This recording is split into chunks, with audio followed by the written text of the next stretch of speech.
KTV 정책통 이번 순서는요. 내가 접한 정책에 대해서 직접 얘기해보는 공감통 시간입니다. 서연 씨는 평소에 장 볼 때 어디로 가요? 저는 대형마트를 이용하는데요. 집과 가깝기도 하고 또 네. 이용이 편하잖아요. 그래서 자주 이용하는 것 같습니다. 말씀하신 것처럼 요즘에는 네. 대형마트 가시는 분들이 이제 대부분일 텐데 네. 가끔은 어릴 적에 가봤던 그 전통시장에 대한 풍경이 떠오를 때가 있어요. 그 정취가 현대식 마트 이런 데서는 네. 느낄 수 없는 그런 정취가 있는 것 같습니다. 그렇습니다. 이 추억의 전통시장 사실 그동안 좀 위축이 됐었는데요. 네, 네. 이 최근에는 또 조금씩 활기를 띠고 있다고 합니다. 네. 바로 전통시장 활성화 지원 정책 덕분이라고 하는데요. 네, 오늘 공감통 주인공이 바로 이 정책, 전통시장 지원 정책의 도움을 받았다고 합니다. 주인공이 어떤 분인지 화면으로 먼저 확인하시죠. 옛날 시골 장터는 교류의 장이자 서민들의 애환이 고스란히 묻어있는 곳이었습니다. 그러나 대형마트, 기업형 슈퍼마켓 등 유통산업의 급속한 성장으로 전통시장은 침체 위기에 놓였는데요. 이런 분위기 속에 전통시장 활성화를 위해 대전중앙시장도 변화를 꾀하고 있는데요. 잊혀져가는 낭만은 그대로 살리고 여기에 현대식 시스템을 절묘하게 결합해서 편리함을 더한 것입니다. 이뿐만이 아닙니다. 전통시장을 찾는 고객들을 위해 댄스교실, 노래교실, 요가 등의 강좌부터 전화 한 통으로 재래시장 장보기까지 대형마트 못지않은 서비스를 제공하고 있는데요. 대형 주차장이 구비가 돼 있고 그리고 현대화 사업으로 비가림 시설이 잘 되어 있어서 전통시장을 찾는데 아무 불편함이 없이 많이 찾는 것 같습니다. 대전중앙시장은 먹거리는 물론 볼거리, 즐길거리 여기에 시장만의 독특한 매력으로 사람들의 발길을 사로잡고 있습니다. 마트나 이런 곳에 비해 뭐 인심이나 뭐 덤 이런 게 있어서 뭐 좋아가지고 아이들하고 자주 나오는 편입니다. 다시 활기를 찾아가는 대전 최대 재래시장 중앙시장을 소개합니다. 오늘 공감통의 주인공 대전중앙시장 구범림 상임회장님을 모시겠습니다. 어서 오세요. 반갑습니다. 자, 그리고 전통시장 활성화 지원 정책에 대해서 함께 얘기 나눠줄 정책 전문가를 모셨습니다. 소상공인시장진흥공단 상권육성실의 이정욱 실장님, 어서 오십시오. 안녕하세요. 네. 어서 오세요. 네, 실장님 저희가 앞서 얘기했지만 네. 실제 이 전통시장이 어느 정도의 어려움을 겪고 있나요? 과거에는 전통시장이 유통에서 차지하는 비중이 상당히 컸습니다. 네. 그런데 이제 대형마트나 홈쇼핑으로 이제 유통 채널이 다양화되고 상권을 이제 나눠 갖게 되고 그리고 가족 구성도 3인 가구, 4인 가구에서 맞벌이 부부나 이제 1인 가구가 많아지면서 소비자의 라이프 사이클이 변하게 되면서 시장도 많이 어려움을 겪고 있습니다. 특히 이제 4, 5년 전부터 등장한 이제 기업형 슈퍼마켓, 이제 흔히 SSM이라 하는데 그런 SSM하고 그다음에 대형 전문 할인점이 인해 가지고 그 전통시장과 골목 상권이 동시에 위협받고 있습니다. 실제로 주부의 입장에서 전통시장을 가면 제일 불편한 게 주차를 어디다 할지 모르겠는 거예요. 네. 그래서 그냥 차를 대로변에다 세워놓거든요. 네. 두 번째는 뭐냐면 이제 비닐봉다리, 봉다리 이렇게 들고 다니면서 10개 이상, 그러니까 카트가 없으니까 참 그게 무겁고 불편하고요. 그런 것들도 정말 현대화 좀 예산을 좀 많이 들여서 해주셨으면 참 좋을 것 같다는 생각이 들어요. 한 10년간 정부가 이제 한 3조 5천억 정도를 이제 투입을 했습니다. 이제 그 중에 대부분이 한 3조 원 이상은 주차장하고 이제 고객센터, 그리고 이제 비 올 때 막을 수 있는 이제 비가림막 시설 등이 이제 투입이 되었고 한 4천억 정도는 말씀드린 이제 그 경영혁신 사업에서 이제 고객의 편리함을 주는 그런 사업들로 이제 투입이 되었습니다. 저희 중앙시장에서도 한 220억 정도의 지원을 받아서 아까 말씀드렸던 비가림 시설이라든가 또 바닥 정리, 리모델링, 그리고 상인 교육 통해서 많은 그 도움을 많이 받고 있습니다. 자, 이 전통시장이 기존의 이미지를 벗고 열심히 탈바꿈하기 위해서 노력하고 있습니다. 네.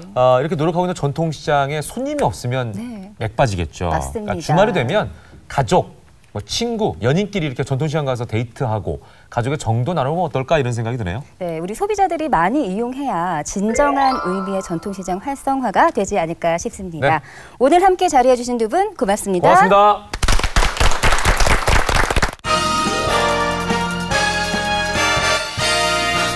우리 생활에 유익한 건강 정보를 알아보는 건강통 시간입니다. 현욱 씨 요즘 아이들에게 가장 큰 고민이 뭔지 아세요? 아이들의 눈높이에서 생각해야죠. 네. 아이들의 눈높이에서 생각해보면 뭐 학원 가는 거, 네. 공부하는 거. 네. 그리고는 또 뭐가 있을까요? 뭐 우리 때는 그런 거였는데. 네, 예. 이런 고민들에 요즘 네. 아이들에게 새로운 고민이 하나 더 추가가 됐다고 합니다. 이 고민을 해결하려고 아이도 부모도 병원을 찾는다고 하는데요. 대체 어떤 고민인지 화면으로 만나보시죠. 2010년 기준 한국인의 평균 신장 남자는 174cm, 여자의 경우 160.5cm. 부모라면 누구나 아이의 키를 조금이라도 더 키우고 싶은 것이 희망사항. 저는 이게 마사지를 해준다던가 뭐 우유, 뭐 칼슘 같은 거 잘 먹이고요. 9시 반 전에는 재우는 편이고요. 일주일에 2번씩은 그 생선 꼭 먹이고. 시간 날 때마다 이제 야외 활동을 하고 이제 운동도 좀 시키고 하는 편입니다. 그렇다면 부모의 노력만큼 아이의 키는 더 자랄 수 있는 걸까요? 유전적인 거는 한 20-30%밖에 차지하지 않고요. 나머지 영양이라든가 운동, 스트레스 등이 많은 부분을 차지하기 때문에 환경을 적절히 잘 만들어주면 키는 더 훨씬 더 클 수 있습니다. 아이의 키는 부모의 노력에 따라 달렸다. 숨은 키를 찾아주는 성장의 비밀. 지금부터 건강통에서 알아봅니다. 내 아이의 키를 크게 하는 방법이라. 이 노력만큼 네. 결과가 나오면 좋을 텐데. 이 셋 중에서는 키 크는데 가장 노력을 했음직한 정수 씨. 네. 어떤 노력했어요? 뭐요? 제 자체적으로 부모 없이 제 다리 쭉쭉이를 제가 해줬습니다. 네. 시청자분들도 궁금한 게 많으실 거고 특히나 윤정수 씨가 왜 자기는 이렇게 크지 않았나 궁금한 게 많을 것 같아요. 네. 외모만큼 키에 대한 관심이 굉장히 많은데 네. 키, 유전적인 영향이 큰 건가요? 아까 우리 하재근 평론가께서도 말씀하셨는데. 네, 유전적인 영향을 많이 받기는 하지만 네. 그 비율이 크지는 않고요. 그래요? 영양이나 환경, 운동, 수면에 따라서 우리 아이들의 키는 얼마든지 달라질 수 있습니다. 네. 중학생 남자애들 같은 경우는 여름방학 지나고 나면 그냥 10cm 이상 훅 커 있는 애들도 있고 또 한동안은 또 잠잠하다가 또 훅 커 있고 그러거든요. 그렇지 않습니까? 그러니까 어떤 그 시기에 집중적으로 크니까 그때 좀 잘해주면 되지 않을까 그런 생각도 들거든요. 네, 일반적으로 사춘기 때 많이 큰다고 말씀들을 하시는데요. 네. 인생에서 그거보다 더 많이 크는 시기가 또 따로 있습니다. 언제요? 우리가 처음 태어났을 때 처음에 평균 키가 한 52cm 정도로 태어나게 되는데요. 네. 생후 0세부터 시작을 해서 1세까지 심지어 30cm까지도 자랄 수 있는 시기가 있습니다.